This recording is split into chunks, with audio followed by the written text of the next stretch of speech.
আসসালামু আলাইকুম আপুরা, কেমন আছো সবাই? আলহামদুলিল্লাহ ভালো আছি আমি। আজকে জামার মধ্যে ভি গলা তৈরি করব এবং সেটা বক্রম দিয়ে। আসলে বক্রম ছাড়া গলা কিন্তু সুন্দর লাগে না, নেতিয়ে যায়। তো আমি সব সময় সামনের গলা যেটাতে ডিজাইন করি সেটাতে বক্রম দেওয়ার চেষ্টা করি। বক্রমটা আগেই আমি একটা কাপড়ের মধ্যে সুন্দর করে সেলাই করে সেট করে নিয়েছি। এখন সেট করা বক্রমটা এবং বা কাপড়ের পট্টিটা মূল যে বডির অংশ, জামার অংশ, সেটার মধ্যে বসাচ্ছি। দেখো, হেলদি আপুদের জামার গলা কিন্তু একটু বড় হয় এবং বড় গলা হলে গলাটার ফিনিশিং আনতেও কিন্তু কষ্ট হয়। গলাটা যদি এক পাশে কম বা এক পাশে বেশি চলে যায় তাহলে কিন্তু কি বলবো, জামাটা নষ্ট হয়ে যেতে পারে। অনেকেই বলে না যে আমার গলা এক সাইডে টানে, এর কারণ হচ্ছে এইটা। তো আমি গলাটা যেন একদম মাঝখান বরাবর থাকে সেজন্য পিন ব্যবহার করে থাকি।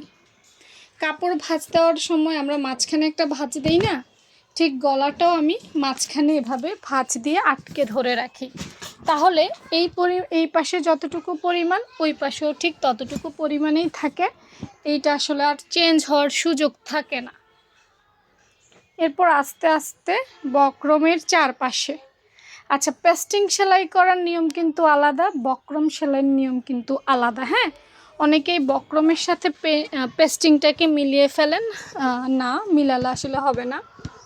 পেস্টিং সেলাইয়ের নিয়মটা অন্যরকম। আমি যেহেতু আসলে পেস্টিং ব্যবহার করি না সেজন্য আমি দেখাতে পারি না, তবে আমি চেষ্টা করব কখনো পেস্টিং এনে আপনাদেরকে দেখানোর। তো বক্রমের উপরে যেন সেলাই না পড়ে সেদিকে খেয়াল রাখতে হবে। একদম বক্রমের পাশ ঘেঁষে শুধু বর্ডার লাইনে আসলে সেলাইটা করতে হবে। তো টোটাল হয়ে গেছে, দেখো আস্তে আস্তে। আর ভি গলা সেলাই করা খুব ইজি।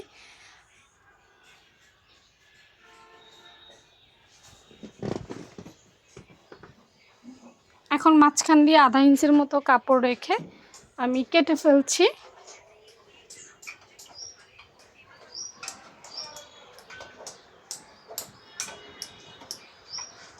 কেটে ফেলে ছোট ছোট করে মার্ক করে নিচ্ছি। ছোট ছোট করে মার্ক করে নিলে ফিনিশিং, মানে ছোট ছোট করে কেটে নিলে মাঝখানের ফিনিশিংটা ভালো আসে, গলার ফিনিশিংটা ভালো আসে।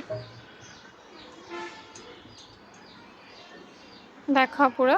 এরপর আমি হাতে সেলাই করব, মেশিনে সেলাই করব না।